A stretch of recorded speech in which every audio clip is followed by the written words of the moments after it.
Quand je voyageais, ma femme et mes enfants me manquaient profondément. Mais une des choses qui soulageait la douleur de la séparation, une des choses qui soulageait la douleur de la solitude, était la seule pensée de revoir leur visage rempli de joie.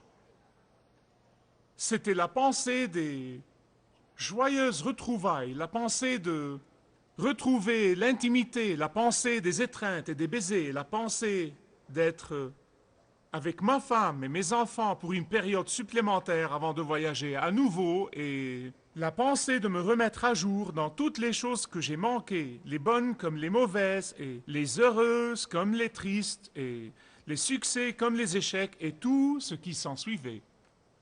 Je crois que ceux qui ont expérimenté la séparation et les retrouvailles de leurs bien-aimés comprennent exactement de quoi je parle maintenant.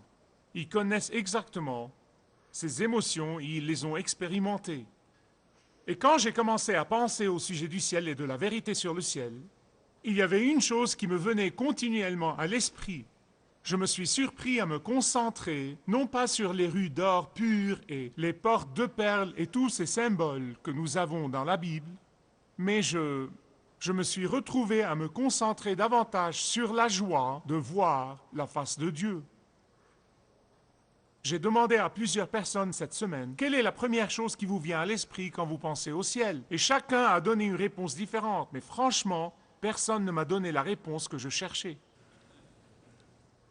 Ils me demandaient, qu'en penses-tu? Et je leur disais, attendez jusqu'à dimanche. Parce que, en réalité, ce qui fait du ciel un ciel, c'est la joie de physiquement voir la face de Dieu. C'est la joie de le vénérer en personne, c'est la joie de l'adorer en personne. C'est la joie d'être physiquement en présence de Jéhovah. Pour moi, le ciel, c'est ça et rien d'autre. Écoutez-moi bien sur ce point. Jésus est celui qui rend le ciel un ciel. Toutes les autres choses sont bien belles, elles sont merveilleuses, nous nous en faisons une telle joie, mais sans Jésus, le ciel ne serait pas un ciel.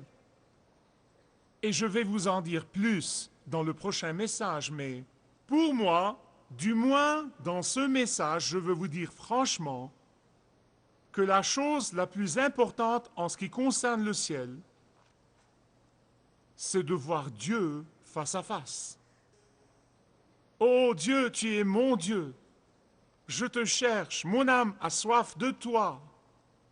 Ma chair languit après toi, dans une terre aride et desséchée, sans eau. Vous savez, la pensée de voir la face de Dieu me transporte carrément. La pensée de voir la face de Dieu me stimule. La pensée de voir la face de Dieu enflamme ma passion.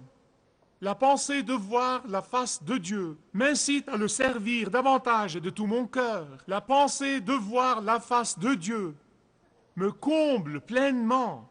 La pensée de voir la face de Dieu me rend plus fort dans tout ce que je fais pour lui.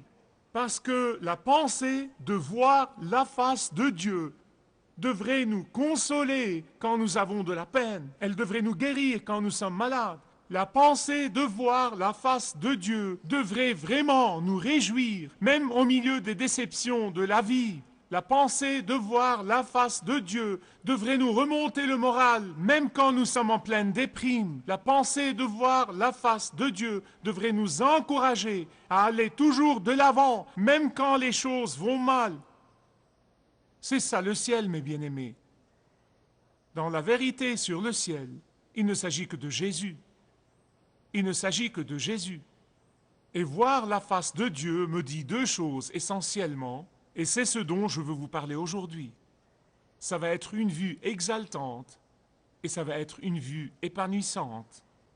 Ça va être une vue exaltante et ça va être une vue épanouissante. Comment ça va être une vue exaltante? Écoutez bien.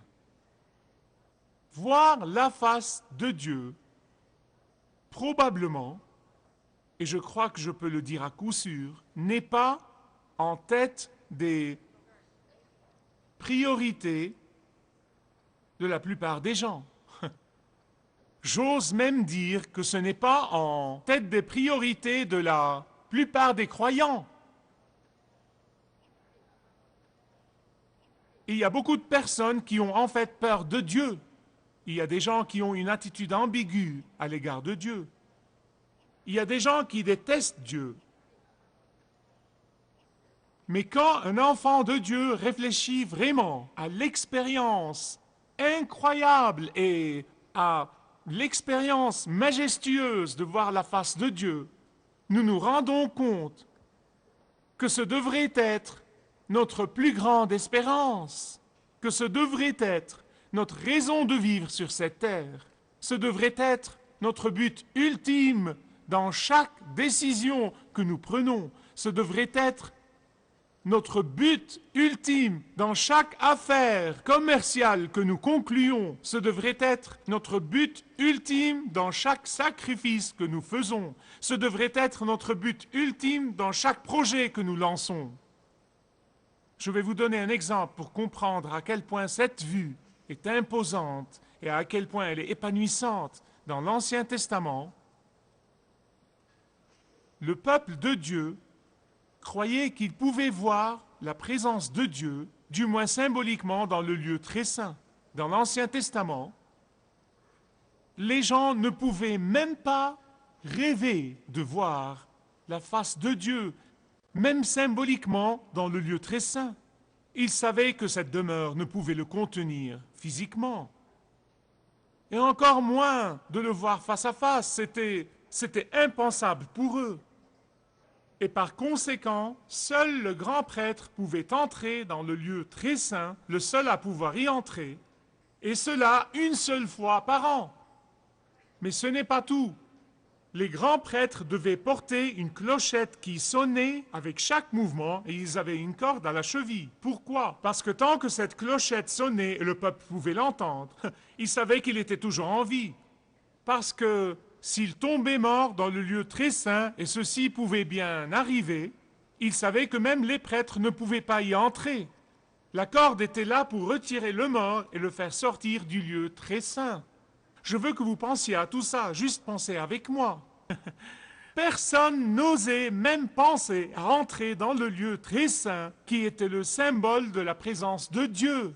Quand Moïse a dit à Dieu, « Fais-moi voir ta gloire, révèle-moi ta gloire », voici ce que Dieu lui a dit dans Exode 33. Il lui a dit, « Je ferai passer toute ma bonté devant ta face, mais tu ne peux pas voir ma face, car l'homme ne peut pas me voir et vivre. » Et quand la gloire de Dieu est passée, Moïse était caché dans la fente du rocher et la main de Dieu l'a couvert jusqu'à ce que la gloire de Dieu soit passée. Il a pu voir le dos de Dieu, mais pas la face de Dieu. Ainsi Moïse, le grand homme de Dieu, n'a pas pu voir la face de Dieu. Voir la face de Dieu était impensable. Et c'est pourquoi dans Apocalypse chapitre 22, verset 4, quand il dit « Et ils verront sa face », c'est une chose merveilleuse. C'est un privilège incroyable, c'est un grand honneur que même Moïse n'a pas pu avoir. Quand Jean dit « ils verront sa face », ce devrait être la pensée la plus exaltante, ce devrait être la pensée la plus merveilleuse, ce devrait être la pensée la plus incroyable, ce devrait être la pensée la plus formidable, ce devrait être la pensée la plus admirable, ce devrait être la pensée la plus inexplicable. Et la Bible dit dans Hébreux 12, 14, « Sans sainteté, nul ne verra le Seigneur. » Qu'est-ce que cela veut dire? Cela veut dire que seuls ceux qui sont sans péché pourront voir la face de Dieu. Je peux vous entendre penser, je peux entendre littéralement les rouages de votre esprit tourner et dire « Minute, est-ce que Michael est en train de nous entraîner dans un tourbillon ?» Il dit que nous pourrons voir la face de Dieu. Il dit que seuls ceux qui sont sans péché pourront voir Dieu, ce qui signifie nous exclure à tous, y compris lui. Vous savez, qu'est-ce qui se passe ici? Qu'est-ce qui se passe? Seuls ceux qui ont reçu la justice de Jésus seront au ciel et verront la face de Dieu. Seuls ceux qui ont reconnu leur nature pécheresse et se sont repentis de leurs péchés et ont reçu le pardon de Jésus-Christ, et que par conséquent le Père peut voir à travers le prisme de Jésus, la perfection de Jésus, la pureté de Jésus, seront au ciel et verront la face de Dieu. Seuls ceux qui ont été considérés par Dieu le Père comme sans péché, parce qu'il les voit à travers Jésus, seront au ciel. Non pas par leur propre justice, mais par sa justice qu'il leur a donnée en Jésus. Et c'est pourquoi ça me fend le cœur d'entendre des gens dire, des gens qui ne connaissent pas Jésus, des gens qui n'aiment pas Jésus, des gens qui n'ont jamais reçu le pardon de Jésus, qui ne se sont jamais repentis de leurs péchés, des gens qui ont vécu pour le moi, des gens qui ont passé toute leur vie dans l'adoration de soi, des gens qui ont passé leur vie à poursuivre leur propre ambition. Ça me fend le cœur de les entendre dire qu'ils iront au ciel quand ils mourront. Ils pensent que Dieu est un gentil monsieur qui va les laisser entrer. Maintenant, je veux que vous pensiez avec moi, d'accord? Pensez avec moi. Si au ciel, il ne s'agit que de Jésus,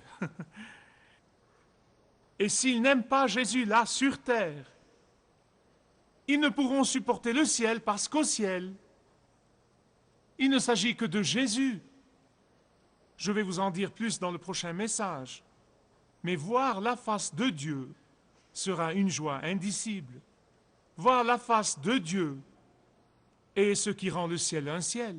Et c'est ce que fait le sang de Jésus-Christ. Le sang du Seigneur Jésus-Christ, quand il a été répandu sur le calvaire, quand il est mort sur la croix, il a payé pour tous les billets qui peuvent vous prendre au ciel. Et il les détient en main. Et vous ne pourrez jamais aller au ciel sans un de ces billets. Oh, écoutez, le diable a beaucoup de faux billets. Vous savez que les autorités mettent la main sur de fausses cartes d'identité des criminels et des terroristes, et que les fausses cartes d'identité ressemblent tellement aux vraies. Aussi la monnaie qui ressemble à la vraie monnaie, mais qui est en fait une fausse monnaie. Le diable a de faux billets, et il les distribue à des millions de personnes. Réellement, il les distribue à des millions de personnes qui pensent qu'elles iront au ciel. Alors que nous savons que seul le billet acheté par le sang de Jésus-Christ donne accès au ciel.